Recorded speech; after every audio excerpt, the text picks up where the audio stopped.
আচ্ছা যাই হোক, আপুর নাম আর আমার নাম সেম, হ্যাঁ, জান্নাতুল ফেরদৌস। আপুর হচ্ছে আলহামদুলিল্লাহ, আপুরও তো 1 মাসেই বাবু কনসেপ্ট করে গেল না। আপনি কি লাস্ট আপনি আমার কাছে এসেছিলেন হচ্ছে আপনি একটু হরমোনের প্রবলেম ছিল তাই না?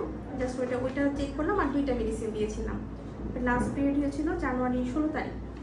আচ্ছা যাই হোক, আজকে তো প্রেগনেন্সি টেস্ট পজিটিভ আসলো আলহামদুলিল্লাহ। যাই হোক, কনগ্রেচুলেশনস। আমি যেটা বলবো, আপনি খুব সাবধানে থাকতে হবে। আর জার্নি করা যাবে না, হ্যাঁ, প্রথম 3 মাস জার্নি করবেন না, কারণ এর আগে আপনার একটা অ্যাবর্শন হিস্ট্রি ছিল, তাই না? অনেক আগে একটা অ্যাবর্শন হিস্ট্রি ছিল, যাতে রিপিট না হয়। এই কারণে সবাইকে কিন্তু আমি জার্নি করতে না করি না, আপনাকে জার্নি করতে না করতেছি যে আপনি প্রথম 3 মাস জার্নি করবেন না, ওকে? আর যেগুলো খেতে না করেছি, কী খেতে না করেছি, কাঁচা পেঁপে, পাকা পেঁপে, গাজর, আনারস, কামরাঙ্গা, এগুলো খাবেন না, হ্যাঁ? আর বাকি সব কিছু খেতে পারবেন।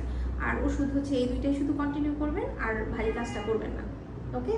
যাদের বারবার অ্যাবর্শন হয়, যেহেতু আপনার একটা অ্যাবর্শনের হিস্ট্রি, আর বিয়ে হয়েছে 2 বছর যাবত, মাঝখানে বাবু কনসেপ্ট করতেছিল না।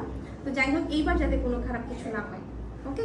আপনি কিন্তু বেশি কিছু লাগেও নাই, যা শুধু একটু থাইরয়েডের একটু প্রবলেম পেয়েছিলাম, একটা মেডিসিন দিয়েছিলাম আর 2টা ওষুধ দিয়েছিলাম, তাতেই বাবু কনসেপ্ট করে গেছে। ঠিক আছে? এখন কিন্তু সাবধানে থাকতে হবে, যেভাবে বলবো এভাবে শুনতে হবে, হ্যাঁ? তাহলে দেখবেন ইনশাআল্লাহ কোনো খারাপ কিছু হবে না।